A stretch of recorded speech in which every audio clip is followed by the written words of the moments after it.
नमस्कार दोस्तों, स्वागत है आप सभी का। आज के इस सेशन में हम लोग डिस्कस करने वाले हैं प्रेस इंफॉर्मेशन ब्यूरो के अंडर में जो भी एग्रीकल्चर के रिगार्डिंग नई अपडेट या स्कीम्स आती हैं या कोई प्रोग्राम या नया इनिशिएटिव आता है, तो वो हम लोग हमारे चैनल के ऊपर हर रोज जब भी कोई अपडेट आएंगी तो उसको कोशिश करेंगे कि विद इन 2 डेज में आप लोगों तक इंफॉर्मेशन प्रोवाइड करें, क्योंकि लेटेस्ट अपडेटा स्पेसिफिकली एग्रीकल्चर के रिगार्डिंग प्रोवाइड करना या फिर अवेलेबल होना बहुत डिफिकल्ट हो जाता है। लेकिन हम गवर्नमेंट के ही ऑथेंटिक सोर्स से आपको up to date data provide करने वाले हैं। तो आज उसी सेशन की सीरीज में आपका सेशन है initiative to promote the sustainable farming practice under resilience against the climate change. अब देखिए, यहां पर बात की जा रही है कि सस्टेनेबल फार्मिंग को प्रमोट किया जा रहा है। किसके लिए प्रमोट किया जा रहा है? कि जो क्लाइमेट चेंज हो रहा है, मौसम आपको पता है बहुत बदलाव हो रहे हैं, लगातार टेम्परेचर बढ़ रहा है। अगर हम ओवरऑल टेम्परेचर की बात करें तो ग्लोबल वार्मिंग के अंडर में टेम्परेचर काफ़ी हद तक इंक्रीज हो चुका है,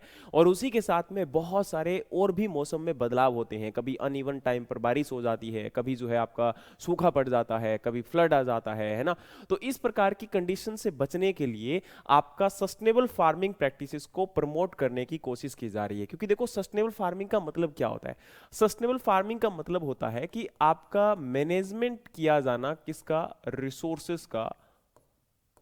management of resources in agriculture, जिसके अंदर आपका ह्यूमन जो नीड है उसको भी सेटिस्फाई करना है, पर यह चीज ध्यान रखना है कि किसी भी प्रकार से जो एनवायरमेंट है उसको किसी प्रकार का, या नेचुरल रिसोर्सेज को किसी प्रकार का नुकसान नहीं होना चाहिए। मतलब हमने यहां पर सस्टेनेबल फार्मिंग का मतलब क्या होता है, या सस्टेनेबल एग्रीकल्चर का मतलब होता है कि हम लोग एक वेल मैनेज तरीके से एग्रीकल्चर में क्रॉप प्रोडक्शन को इंक्रीज करना चाहते हैं, पर बिना किसी एनवायरमेंट, या ये कह सकते हो कि हमारे नेचुरल रिसोर्सेज को हम लोग खराब नहीं करना चाहते, उनको पोल्यूट नहीं करना चाहते, उनको डिग्रेड नहीं करना चाहते। और ऐसी प्रैक्टिसेस को हम लोग बोलते हैं सस्टेनेबल एग्रीकल्चर प्रैक्टिस। इसमें मेन 3 कंपोनेंट होते हैं। पहला होता है सोशल लाइफ, जो इसको बैलेंस करना जरूरी है। दूसरा है एनवायरमेंट हेल्थ, यानी कि जो एनवायरमेंट हेल्थ के अंदर ह्यूमन हेल्थ भी आ जाती है, या फिर ओवरऑल जो आपका एनवायरमेंट है, एयर पोल्यूशन है, ये भी आ जाता है। और सोशली एक्सेप्टेबल, ठीक है। तो यहां पर सोशली वो एक्सेप्टेबल कोई चीज है कि नहीं, और इकोनॉमिकली वायबल होना चाहिए, ठीक है। यानी कि देखो, अब कोई प्रैक्टिस आप लोग ऐसी करना स्टार्ट कर दो जिससे मान के चलो किसान को तो आमदनी नहीं हो रही है, जो फार्मर है उससे तो कुछ अर्न ही नहीं कर रहा है, तो क्या होगा? उससे कोई फायदा नहीं होने वाला। क्योंकि सस्टेनेबल गोल का मतलब ही एक होता है कि ओवरऑल डेवलपमेंट की जाए। लेकिन यहां पर क्या अपडेट है, जरा इस चीज को हम लोग देखते हैं। तो सबसे पहले यहां पर क्या बोला गया? Government through ICR flagship national project national innovation in climate resilient agriculture. आपको पता होगा निक्रा, जिसको हम बोलते हैं national innovation in climate resilient agriculture, जो कि प्रोग्राम आपका आईसीआर के अंडर में डेवलप किया गया था। इसका मेन काम क्या है कि and promote the climate resilient agriculture technology in 151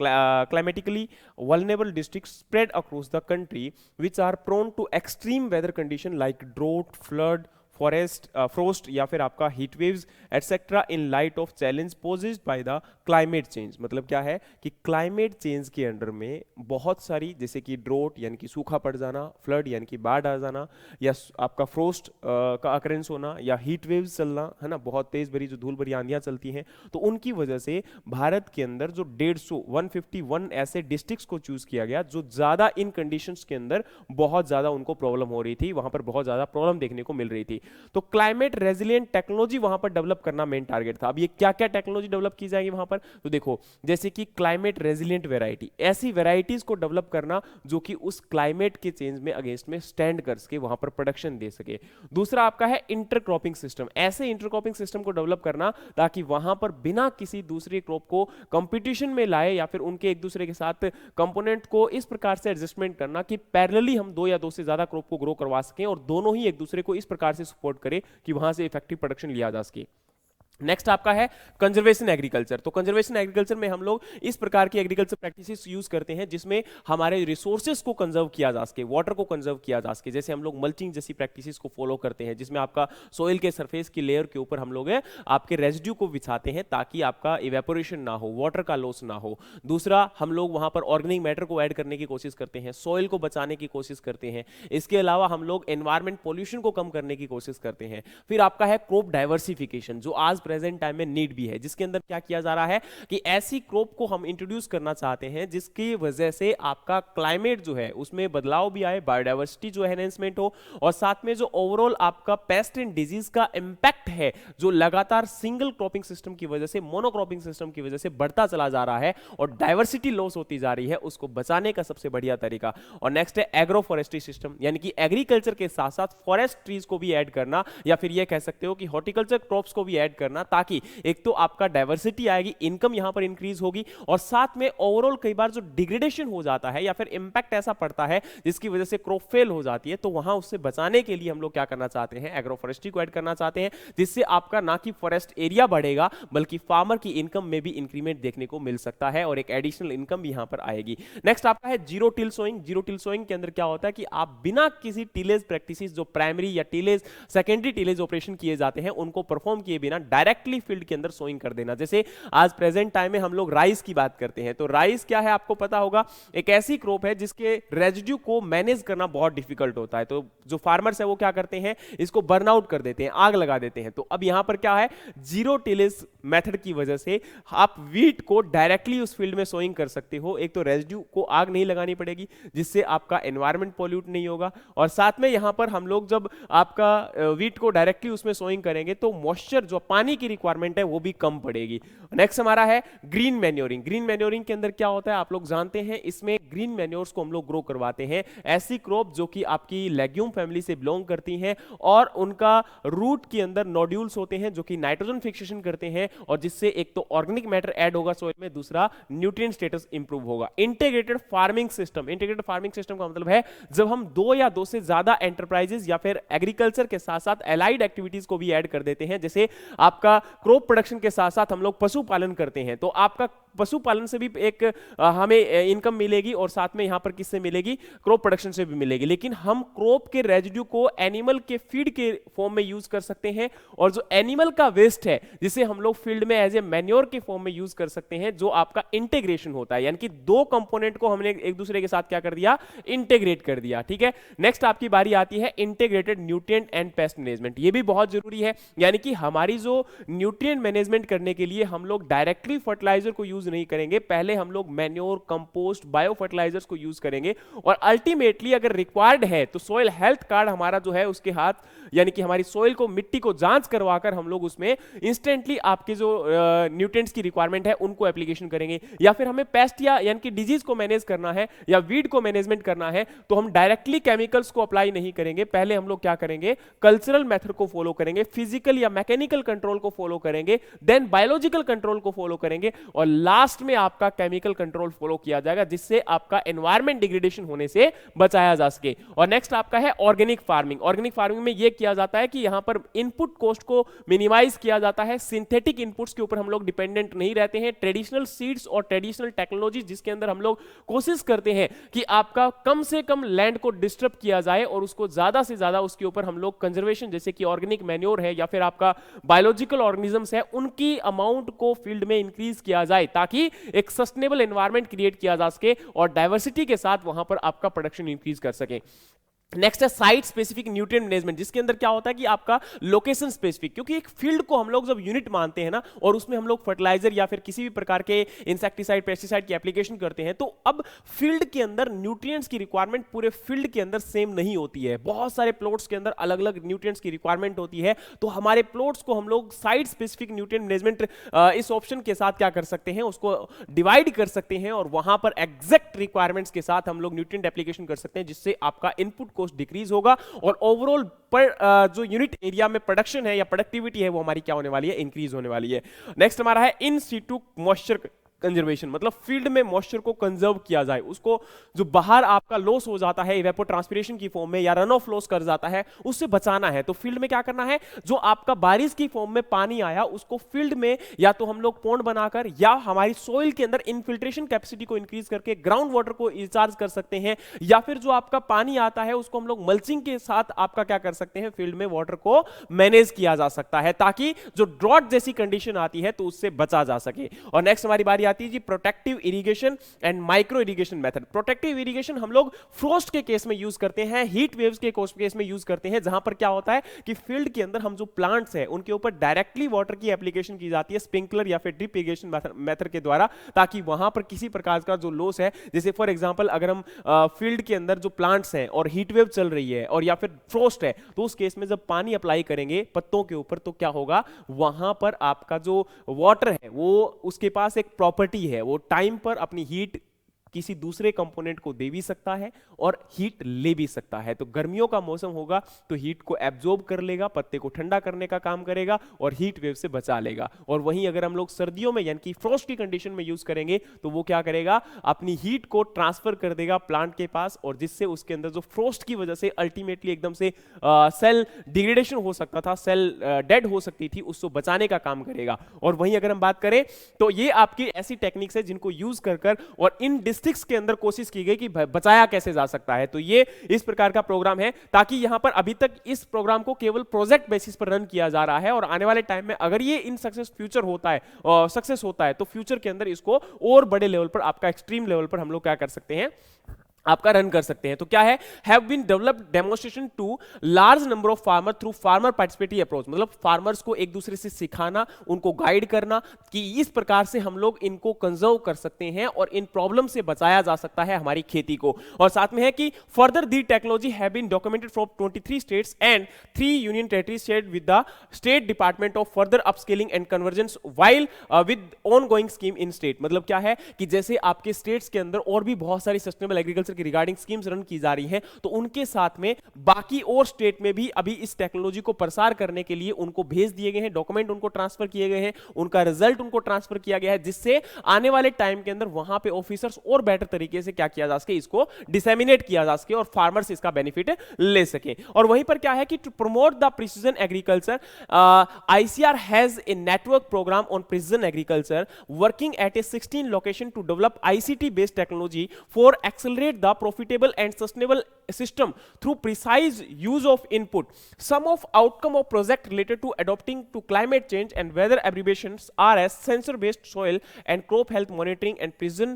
management of input, water and fertilizer using robotics, IoT and data analysis. Develop the technology for pest and disease monitoring, particularly for rice and cotton crop, for value added advisory for real time management. अब ध्यान से सुनिएगा, मैं यहां पर क्या बताना चाहता हूं कि आपका प्रिसीजन एग्रीकल्चर को प्रमोट करने के लिए आईसीआर ने एक प्रोग्राम यहां पर, कौन सा, network programme on precision agriculture, इस प्रोग्राम को क्या किया, रन किया, और ये आपका 16 लोकेशंस के ऊपर ट्रायल बेस पर रन किया जा रहा है।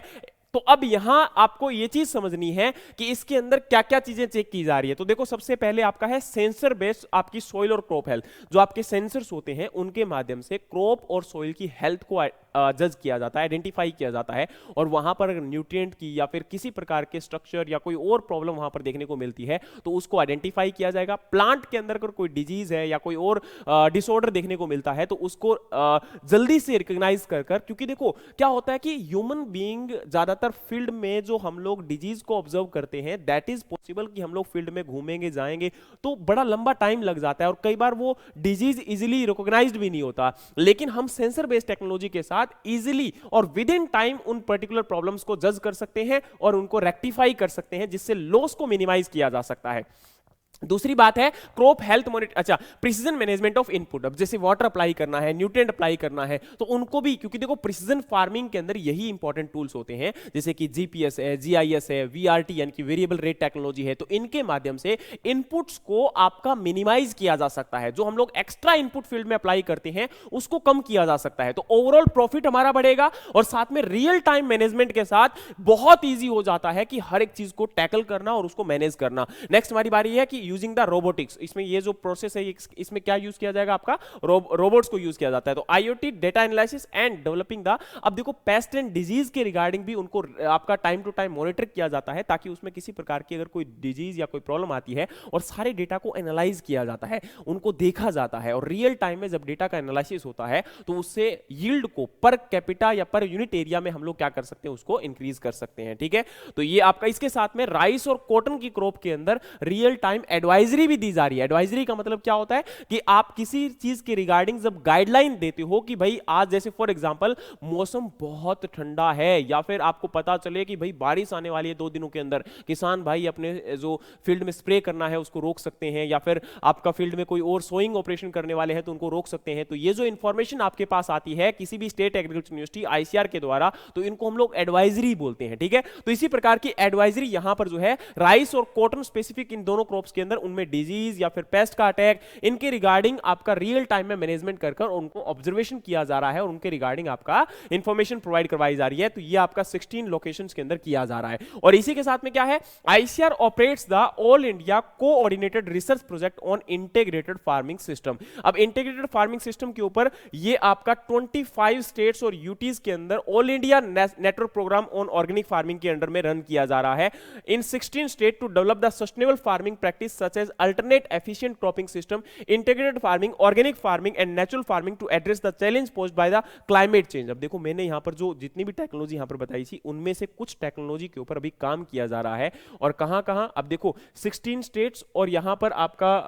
16 स्टेट में है All India network programme on organic farming और दूसरा है All India coordinated research project on the integrated farming system. तो यहां पर क्या है कि a total of 676 model of integrated farming system include the 8 integrated organic farming system model for the 26 state and organic farming package of 80 cropping system suitable for the 16 state have been developed for far. मतलब different models आपके अलग अलग states के लिए उनको organise किया गया है और वहां पर इन ट्रायल्स को इसलिए लगाया गया है ताकि वहां पर देखा जा सके कि क्या वाकई में इसके इंपैक्ट से क्रॉप के अंदर लॉस को मिनिमाइज किया जा सकता है, क्या प्रॉफिट को मैक्सिमाइज किया जा सकता है। तो उसके लिए इनको यहां पर अडॉप्ट किया जा रहा है। और थर्ड यहां पर है कि to help the farmer in building the resilience against extreme weather event and ensure the long term agriculture sustainability in country, the government of India implement the national mission for sustainable agriculture which is one of the mission with in the national action plan on the climate change. अब यहां पर देखो एक तो इस mission को याद रखो, कौन सा है, national action plan on the climate change. और अब देखो यहां पर क्या है कि टू हेल्प द फार्मर की हेल्प करने के लिए क्या किया जा रहा है, in building resilience against the extreme weather event and ensure the long term agriculture sustainability. मतलब देश के अंदर लंबे समय तक एग्रीकल्चर प्रोडक्शन को आपका कंटिन्यू या मेंटेन रखने के लिए, क्योंकि देखो पिछले अगर कई सालों में देखें तो क्लाइमेट का बहुत बड़ा इंपैक्ट पड़ रहा है और अगर इसी प्रकार से क्लाइमेट बदलता रहा तो शायद आपका जो हम कॉन्टिन्यूस एक ट्रेडिंग आपका यहां पर खेती करते जा रहे हैं वो खेती के साथ आपका जो पॉपुलेशन है उसको फीड करना बहुत डिफिकल्ट है। तो इस केस में गवर्नमेंट ने national mission for sustainable agriculture और इसी के साथ में यहां पर ये जो national mission for sustainable agriculture है वो किसके अंडर में है, ये है national action plan on climate change. इसके अंडर में इस मिशन को रन किया जा रहा है और इस मिशन के मेजर 3 कंपोनेंट है। पहला है रेनफेड एरिया डेवलपमेंट, जो आपके रेनफेड एरिया है जहां पर केवल बारिश के आधार पर खेती की जाती है, इरिगेशन की कोई सुविधा उपलब्ध नहीं है, तो उस एरिया में खेती कैसे की जाए। दूसरा आपका है ऑन फार्म वाटर मैनेजमेंट, मतलब फील्ड के अंदर ही कैसे वाटर को मैनेज किया जाए। अगर आपका वाटर रेनफॉल के द्वारा आ रहा है तो उसको वहां पर आपका क्या किया जाए, स्टोर किया जाए, रेन वाटर हार्वेस्टिंग की जाए। और इसके साथ में आपका यहां पर है कि सोइल हेल्थ मैनेजमेंट, यानी कि जो मिट्टी है उसको कैसे मैनेज किया जा सकता है, सोइल हेल्थ को कैसे आपका इंप्रूव किया जा सकता है बिना उसको नुकसान पहुंचाए। आज हम फर्टिलाइजर एप्लीकेशन, पेस्टिसाइड एप्लीकेशन जो करते हैं, कॉन्टिन्यूस टिलेज करते हैं, तो उससे आपका सोइल डिग्रेड होती जा रही है, सोइल का इरोजन बढ़ता जा रहा है। तो यहां पर अगर सोइल का इरोजन बढ़ेगा, सोइल का डिग्रेडेशन अगर होगा तो आने वाले टाइम में, क्योंकि सोइल आपकी यहां पर एग्रीकल्चर का एक बेसिक कंपोनेंट है और अगर हमने इसको खराब कर दिया तो बहुत डिफिकल्ट हो जाएगा क्रॉप प्रोडक्शन करना। और इसी के लिए इसके ऊपर भी लगातार गवर्नमेंट के द्वारा फोकस किया जाता है। And the government of India provide the financial assistance to state through the NMSA to cope with the adverse impact of climate change. यानी कि अब यहां पर गवर्नमेंट ऑफ इंडिया के द्वारा स्टेट्स को एक स्पेशल आपका बजट या फिर कहते हो स्पेशल आपका असिस्टेंट फाइनेंशियल दिया जा रहा है, किसके लिए, ताकि जो क्लाइमेट का एक नेगेटिव इंपैक्ट है उससे बचा जा सके और कैसे हम लोग डिफरेंट टाइप ऑफ मॉडल्स या स्कीम्स को फॉलो कर सकते हैं ताकि वहां पर आपके लॉस को मिनिमाइज किया जाए और ओवरऑल प्रोडक्शन को इंक्रीज किया जाए। तो ये यहां पर इंपॉर्टेंट है। Further government of India has introduced flagship yield based on the प्रधानमंत्री फसल बीमा योजना along with restructured weather based crop insurance scheme from the creep 2016 to help farmer build resilience resilience against the extreme weather event. अब यहां पर government of India के द्वारा प्रधानमंत्री फसल बीमा योजना, आपको पता होगा 2016 से इस स्कीम को 2015-16 से इस स्कीम को लगातार कंटिन्यूअसली रन किया जा रहा है। और किस लिए? ताकि किसानों की फसल अगर खराब भी हो जाती है तो उस केस में उनको बीमा मिल सके, उनको इंश्योरेंस मिल सके, और उनकी मुआवजा अगर मिलेगा तो ओवरऑल लॉस होने से आपका किसान को बचाया जा सकता है। ठीक है, तो यहां पर ये इंपॉर्टेंट भी है, इसको समझना भी जरूरी है। और through technology demonstration component of निकरा लगभग आपका 6,93,629 फार्मर को बेनिफिट दिया जा चुका है इन टेक्नोलॉजी डेमोस्ट्रेशन के साथ, और आपका 6,47,735 फार्मर्स को आपका 23,613 capacity building programme on climate resilient agriculture. मतलब यहां पर क्या है, अलग अलग प्रोग्राम के अंडर में आपका डिफरेंट फार्मर्स को क्या किया गया है, आपका गाइड किया गया है, उनको बेनिफिट पहुंचा है, उनको फायदा पहुंचा है। तो इसी प्रकार से अगर हम नेशनल लेवल पर, इंडिया के लेवल पर इस चीज को और ज्यादा बेटर तरीके से रन करते हैं तो शायद आने वाले टाइम में और ज्यादा फायदा हो सकता है। इसी प्रकार से अगर हम सस्टेनेबल एग्रीकल्चर की ही बात करते हैं तो इसमें मैं आपको एक थोड़ा सा और यहां पर बताना चाहूंगा कि गवर्नमेंट ऑफ इंडिया के द्वारा, ये तो हमारा जो हमने डिस्कस किया था ये 7 फरवरी का आपका है, लेकिन अभी अगर हम बात करें तो गवर्नमेंट ऑफ इंडिया के द्वारा 27 अगस्त 2024 को भी सस्टेनेबल फार्मिंग को लेकर सस्टेनेबल फ्यूचर एक ये आपका आर्टिकल ये कह सकते हो इसको आपको प्रोवाइड करवाया गया था। इसमें भी यही फोकस था कि सस्टेनेबल और ऑर्गेनिक फार्मिंग जैसी इंपॉर्टेंट प्रैक्टिसेस को फॉलो करके हम लोग एनवायरमेंट हेल्थ को यहां पर बचा सकते हैं, और इसके साथ में आपकी सोइल की फर्टिलिटी को एनहेंस कर सकते हैं, और लॉन्ग टर्म फूड सिक्योरिटी को मेंटेन किया जा सकता है। क्योंकि इस प्रैक्टिसेस के साथ हम लोग जो आपका क्लाइमेट का इंपैक्ट है और साथ में जो सिंथेटिक केमिकल का यूज है, बायोडाइवर्सिटी को प्रमोट कर सकते हैं और क्लाइमेट चेंज के इंपैक्ट को मिनिमाइज किया जा सकता है। तो यहां डिफरेंट जो आपके इनिशिएटिव है गवर्नमेंट ऑफ इंडिया के द्वारा, जैसे कि promote the sustainable farming practice है ना, जिसके अंडर में यहां पर अगर हम बात करें तो सस्टेनेबल फार्मिंग प्रैक्टिसेस के अंदर हम लोग डिफरेंट टाइप ऑफ स्कीम जो गवर्नमेंट ऑफ इंडिया की है, जैसे परंपरागत कृषि विकास योजना है, सोइल हेल्थ कार्ड है, पर ड्रॉप मोर क्रॉप है, नेशनल बैम्बू मिशन है, और या mission organic value chain for development in the north eastern region. और ये जो स्कीम है वो नॉर्थ ईस्टर्न रीजन्स के अंदर ऑर्गेनिक वैल्यू चेन यानी कि जो ऑर्गेनिक फार्मिंग है उसको कैसे इंक्रीज किया जा सकता है, कैसे ऑर्गेनिक फार्मिंग के साथ प्रोडक्शन को इंक्रीज किया जा सकता है, ताकि वहां पर उनको इंसेंटिव किया जाए, उनको जो है आपका अगर किसी प्रकार से प्रोडक्शन करता है तो उन फार्मर को एनकरेज कैसे किया जाए। अब यहां पर ये सब चीजें जरूरी है। तो देखो यहां अगर हम बात करें तो मैंने जो बताया आपको कि इन सभी चीजों को, जैसे हम सोइल हेल्थ कार्ड की बात करते हैं तो इसमें क्या की जाती है, मिट्टी की जांच की जाती है ना। आप लोगों को पता होगा इसमें 12 पैरामीटर की जांच की जाती है। कौन कौन से 12 पैरामीटर है? पीएच है, ईसी है, ओसी है, इसके अलावा नाइट्रोजन, फॉस्फोरस और आपका पोटाश, सल्फर और zinc, iron, copper, manganese, boron और मोलिब्डेनम। ये न्यूट्रिएंट्स है जो इसके अंदर पैरामीटर है जिनकी जांच की जाती है सोइल हेल्थ कार्ड के अंदर में। वहीं अगर हम परंपरागत कृषि विकास योजना की बात करें तो ये आपका ऑर्गेनिक फार्मिंग को प्रमोट करने के लिए इंडियन गवर्नमेंट की एक इंपॉर्टेंट स्कीम है। Mission for organic value chain development in north eastern region, ये मैंने अभी बताया आपको कि ईस्टर्न रीजन के अंदर इस चीज की वो 2015-16 में डेवलप किया गया था 400 करोड़ के आउटले के साथ। और आपका वहां पर क्या है, सर्टिफाइड प्रोडक्शन क्लस्टर को डेवलप करना है अरुणाचल प्रदेश, आसाम, मणिपुर, मेघालय, मिजोरम, नागालैंड, सिक्किम, त्रिपुरा के अंदर। ठीक है, और वहीं अगर नेशनल बैम्बू मिशन का मतलब है कि बैम्बू को आपका क्या करना, प्रमोट करना, बैम्बू प्रोडक्शन को इंक्रीज करना,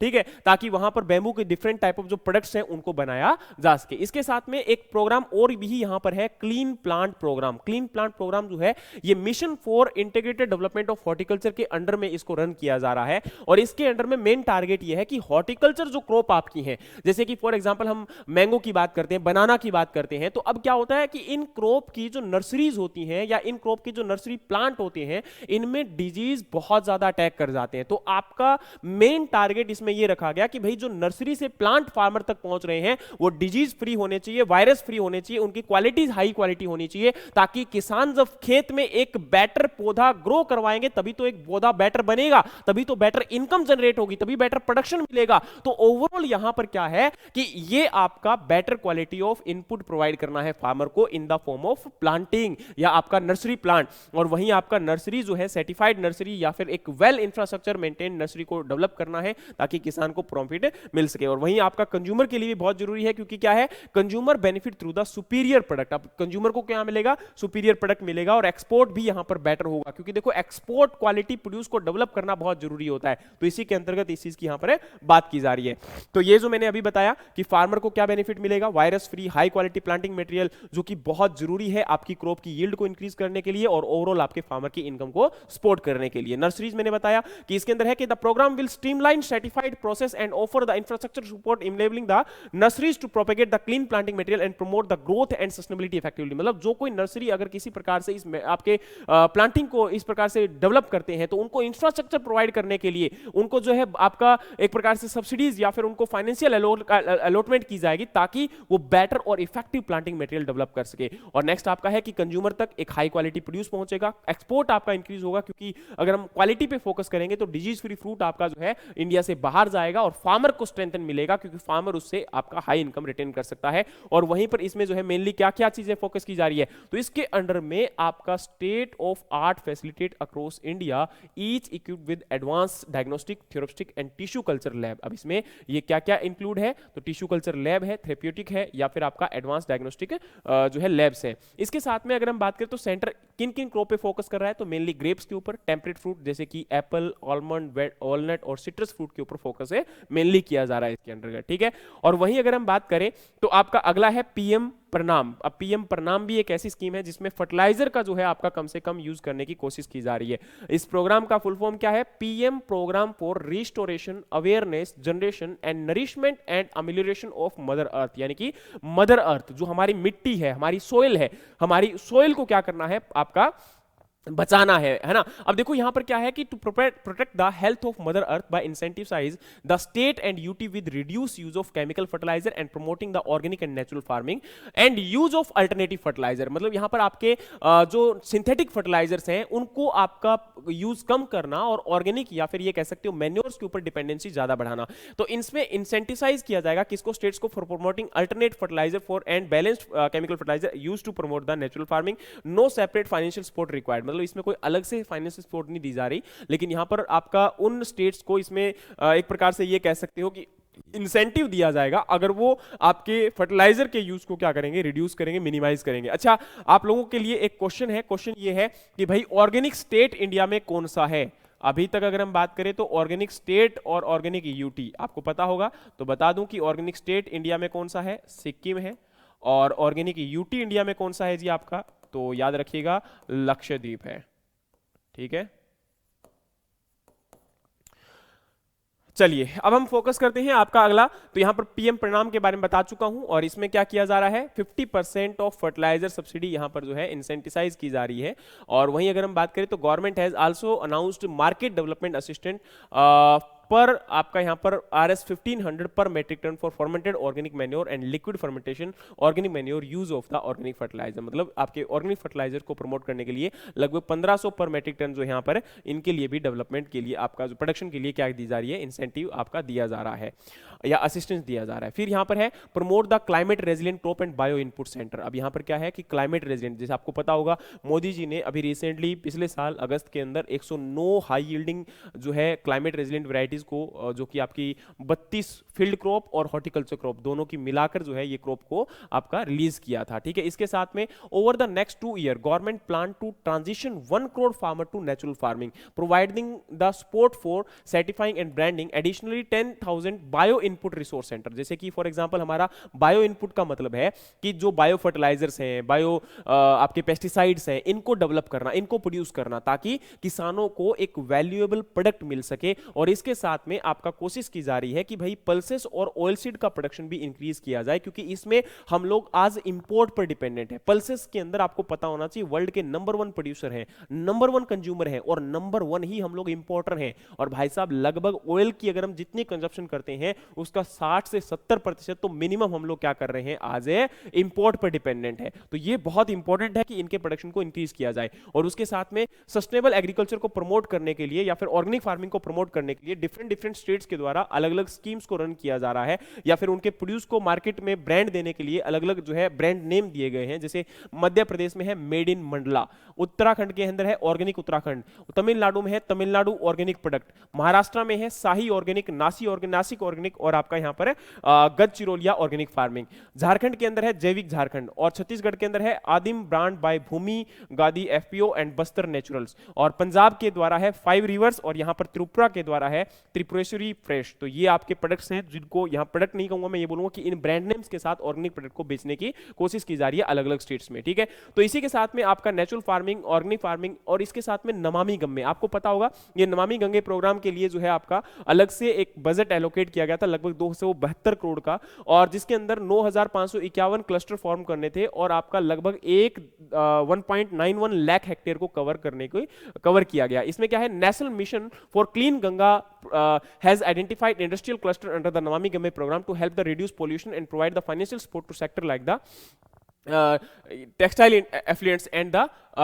tanneries. तो एक key element of Ganga rejuvenation project is implementation for forestry interventions aimed at boosting the productivity and biodiversity of forest in rivers headwater area and along its bank and tributaries. To support this, Forest Research Institute in Dehradun has prepared a detailed project report for afforestation across the 134,106 hectare in Ganga river basin states like Uttarakhand, UP, Bihar, Jharkhand and West Bengal. अब इसमें देखो mainly क्या है कि भाई इस project के under में ये फोकस किया गया, एक तो जो गंगा के नियर अबाउट एरिया है उसमें कोई भी डिफोरेस्टेशन नहीं होनी चाहिए, जंगलों का कटाव नहीं होना चाहिए, और उसमें एरिया आपका इतना एलोकेट किया गया था। उसी के साथ में ये भी फोकस किया गया कि गंगा नदी के अंदर किसी प्रकार का भी इंप्योरिटीज या जैसे आपका इंडस्ट्रीज का जो वेस्ट है वो उसमें ना जाए, गंगा नदी को साफ किया जाए ताकि वहां पर आपका, क्योंकि देखो नदियां अगर साफ होंगी, हमारी अगर नदियां, झील, तालाब ये सब साफ होंगे तो साफ पानी हमारे पास मिलेगा। लगातार पानी आपका रिड्यूस होता जा रहा है, नेचुरल रिसोर्स बहुत इंपॉर्टेंट रिसोर्स है ये आपका, ठीक है। The project is estimated cost